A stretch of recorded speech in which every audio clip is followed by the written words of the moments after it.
আসসালামু আলাইকুম। আমি বিভিন্নভাবে জানতে পারলাম যে আমি কেন মিডিয়াতে অনুপস্থিত।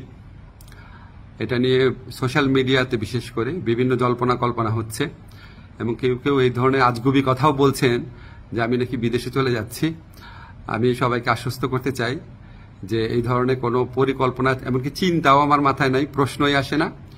আমি মনে করি এই ধরনের গুজব গুঞ্জন এবং আজগুবি বিভিন্ন তথ্য যারা ছড়াচ্ছেন, এটা হচ্ছে আজকে ছাত্র জনতার যে ঐতিহাসিক জুলাই বিপ্লবের মাধ্যমে আজকে যে জনগণের প্রত্যাশা সৃষ্টি হয়েছে সেটাকে বিভ্রান্ত করা এবং জনমনে অহেতুক প্রশ্ন সৃষ্টি করার একটা অসৎ উদ্দেশ্যে করা হচ্ছে। আপনারা কেউ বিভ্রান্ত হবেন না। আমি কয়েকদিন আগেও পত্রিকাতে ইন্টারভিউ দিয়েছি, তবে এটা ঠিক আমি একটু মিডিয়াতে কম আসছি কারণ আমার অনেক কাজ এবং আমার কাছে মনে হয়েছে যদি আমার কার্যক্রমে যদি কোনো অগ্রগতি হয় সেটা আমি জানাবো। অহেতুক এখন তো আমি আর টক শো এর মানুষ না, এখন আমাকে কাজ করতে হবে, কাজটাতে বেশি কনসেন্ট্রেট করতে হবে। তো আমার প্রবাসী কল্যাণ মন্ত্রণালয় এবং আইন মন্ত্রণালয় দুই ক্ষেত্রেই কিছু অগ্রগতি হচ্ছে।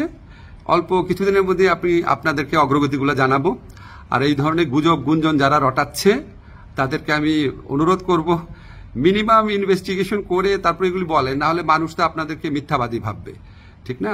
এগুলি করা উচিত না। বাংলাদেশকে একটা নতুন বাংলাদেশ গড়ার জন্য, রাষ্ট্র সংস্কার করার জন্য আপনারা বরং পজিটিভলি আমাদেরকে সাজেস্ট করবেন, ভুল হলে বলবেন।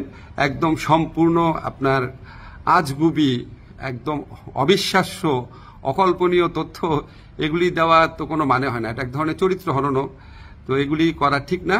আপনারা আশা করি সকল বিভ্রান্তির অবসান ঘটবে আমার বক্তব্যের মধ্যে দিয়ে। সবাই ভালো থাকবেন। ধন্যবাদ সবাইকে।